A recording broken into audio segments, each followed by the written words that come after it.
ಪ್ರತಿ ವರ್ಷ ಸುರಿಯುವ ಭಾರಿ ಮಳೆಯಿಂದ ಶಾಲೆಯ ಆರ್ಎಸ್ಎಸ್ ಮೇಲ್ಚಾವಣಿ ಮತ್ತು ಗೋಡೆಗಳು ಹಾಳಾಗಿದ್ದು ಈಗಾಗಲೇ ಸೋರುವ ಸ್ಥಿತಿಯಲ್ಲಿದೆ. ತರಗತಿ ಕೊಠಡಿಯಲ್ಲಿ ಕುಳಿತುಕೊಳ್ಳಲು ಮಕ್ಕಳು ಹೆದರುತ್ತಿದ್ದಾರೆ. ಮಕ್ಕಳು ಜೀವ ಭಯದ ಮಧ್ಯೆ ವಿದ್ಯಾಭ್ಯಾಸ ಮಾಡುತ್ತಿದ್ದಾರೆ ಎಂದು ಗ್ರಾಮಸ್ಥರು ಆಕ್ರೋಶ ವ್ಯಕ್ತಪಡಿಸಿದ್ದಾರೆ.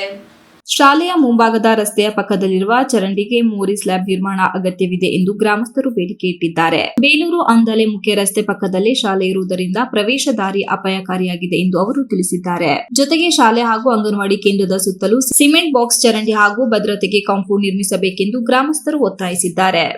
ಈ ವೇಳೆ ಮಾತನಾಡಿದ ಕನ್ನಡ ಸಾಹಿತ್ಯ ಪರಿಷತ್ ಸದಸ್ಯರು ಹಾಗೂ ಸಮಾಜ ಸೇವಕರಾದ ಅಂದಲೆ ಆರ್ ಕೃಷ್ಣಮೂರ್ತಿ, ಮಕ್ಕಳು ಜೀವ ಭಯದ ಮಧ್ಯೆ ವಿದ್ಯಾಭ್ಯಾಸ ಮಾಡುತ್ತಿದ್ದಾರೆ. ಈ ಶಾಲೆಯ ಮೇಲ್ಚಾವಣಿ ಹಾಗೂ ಗೋಡೆಗಳು ಯಾವಾಗ ಬೇಕಾದರೂ ಕುಸಿಯುವ ಸ್ಥಿತಿಯಲ್ಲಿವೆ. ಸರ್ಕಾರ ಹಾಗೂ ಶಿಕ್ಷಣ ಇಲಾಖೆ ತಕ್ಷಣ ಕ್ರಮ ಕೈಗೊಂಡು ಶಾಲೆಯ ಕಟ್ಟಡವನ್ನು ರಿಪೇರಿ ಮಾಡಿಸಬೇಕೆಂದು ಆಗ್ರಹಿಸಿದಲ್ಲದೆ ಶಾಲೆಯ ಮುಂಭಾಗದ ಬೇಲೂರು ಅಂದಲೆ ಮುಖ್ಯ ರಸ್ತೆಯ ಪಕ್ಕದಲ್ಲಿರುವ ಚರಂಡಿಗೆ ಸ್ಲ್ಯಾಬ್ ನಿರ್ಮಿಸಬೇಕು. ಶಾಲೆ ಮತ್ತು ಅಂಗನವಾಡಿ ಕೇಂದ್ರದ ಸುತ್ತಲೂ ಸಿಮೆಂಟ್ ಬಾಕ್ಸ್ ಚರಂಡಿ ಹಾಗೂ ಭದ್ರತೆ ಕಾಂಪೌಂಡ್ ನಿರ್ಮಾಣ ಅಗತ್ಯವಿದೆ. ಜೊತೆಗೆ ಶಾಲೆಯ ಹಿಂಭಾಗದಲ್ಲಿರುವ 2 ಗೋಣಿ ಮರಗಳನ್ನು ತಕ್ಷಣ ತೆರವುಗೊಳಿಸಬೇಕು. ನಮ್ಮ ಶಾಲೆ ಮತ್ತು ಅಂಗನವಾಡಿ ಕಟ್ಟಡಗಳನ್ನು ಉಳಿಸಬೇಕು. ವಿದ್ಯಾರ್ಥಿಗಳು ಮತ್ತು ಶಿಕ್ಷಕರ ಸುರಕ್ಷತೆ ಕಾಪಾಡಬೇಕೆಂದವರು ಒತ್ತಾಯಿಸಿದರು. ಚರಂಡಿ ಆಗಲೇ ಹೆಚ್ಚು 10 ವರ್ಷ ಆದರೂ ಕೂಡ ಈ ಚರಂಡಿಯ ಒಂದು ನಿರ್ಮಾಣ ಮಾಡಿಸಿಲ್ಲ. ಇದು ಬಾಕ್ಸ್ ಚರಂಡಿ ಆಗಬೇಕು.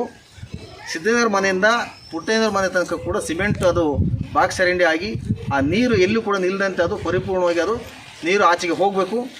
ಅಲ್ಲಿ ಸೊಳ್ಳೆಗಳ ತೊಂದರೆಗಳು ಯಾವುದೇ ಬರದಂತೆ ಅದು ಚರಂಡಿ ಅತಿ ಶೀಘ್ರವಾಗಿ ಅದನ್ನು ನಿರ್ಮಾಣ ಮಾಡಿಸ್ಕೊಡ್ಬೇಕು. ಗ್ರಾಮ ಪಂಚಾಯತ್ ಅಧಿಕಾರಿಗಳು ಹಾಗೂ ಜಿಲ್ಲಾ ಪಂಚಾಯತಿ ಅಧಿಕಾರಿಗಳು ಮತ್ತು ತಾಲೂಕ್ ಪಂಚಾಯತಿ ಅಧಿಕಾರಿಗಳು ಹಾಗೂ ಶಾಸಕರು ಕೂಡ ಈ ಒಂದು ನಮ್ಮ ರಂಗನಕೊಪ್ಪಲು ಗ್ರಾಮಕ್ಕೆ ಖುದ್ದಾಗಿ ಬಂದು ಇದನ್ನು ಪರಿಶೀಲನೆ ಮಾಡಿ ಇಲ್ಲಿನ ಗ್ರಾಮದ ಒಂದು ತುಂಬ ಎಲ್ಲ ಕಡೆ ರಸ್ತೆಗಳು ಕೂಡ ಗ್ರಾಮದಲ್ಲಿ ಎಲ್ಲ ಕಡೆ ರಸ್ತೆಗಳು ಮುಚ್ಚಿ ಹೋಗಿದೆ.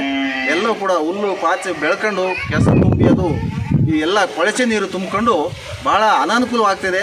ದಯಮಾಡಿ ಆದಷ್ಟು ಬೇಗ ಮಾನ್ಯ ಶಾಸಕರು, ಜಿಲ್ಲಾ ಪಂಚಾಯತಿ ಅಧಿಕಾರಿಗಳು, ತಾಲೂಕ್ ಪಂಚಾಯತಿ ಅಧಿಕಾರಿಗಳು ಮತ್ತು ಗ್ರಾಮ ಪಂಚಾಯತಿ ಆಂದಲೆ ಗ್ರಾಮ ಪಂಚಾಯತಿ ಅಧಿಕಾರಿಗಳು ದಯಮಾಡಿ ನಮ್ಮ ರಂಗನಕೊಪ್ಪಲು ಗ್ರಾಮಕ್ಕೆ ಬಂದು ಇಲ್ಲಿ ನಮ್ಮ ಗ್ರಾಮದ ಕುಂದುಕೊರತೆಗಳನ್ನು ಕೇಳಿ ಪರಿಶೀಲಿಸಿ ಅತಿ ಶೀಘ್ರವಾಗಿ ಈ ಒಂದು ಚರಂಡಿ ನಿರ್ಮಾಣ ಮಾಡಿಸ್ಕೊಡ್ಬೇಕು.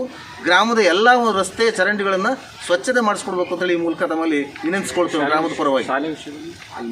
ಈ ಸಂದರ್ಭದಲ್ಲಿ ಗ್ರಾಮಸ್ಥರಾದ Manjayya, R D Kumar, RN Ravi, RK Kumaraswamy, RP Rajesh, RP Shekhar, Gangamma, Chandramma, Dyavamma, RS Kumar, Puttaswamy, RS Satish, RL Lokesh, Nandini, Yashodamma, Saganamma, ಶಾಲಾ ಶಿಕ್ಷಕರು ಹಾಗೂ ವಿದ್ಯಾರ್ಥಿಗಳು ಉಪಸ್ಥಿತರಿದ್ದರು.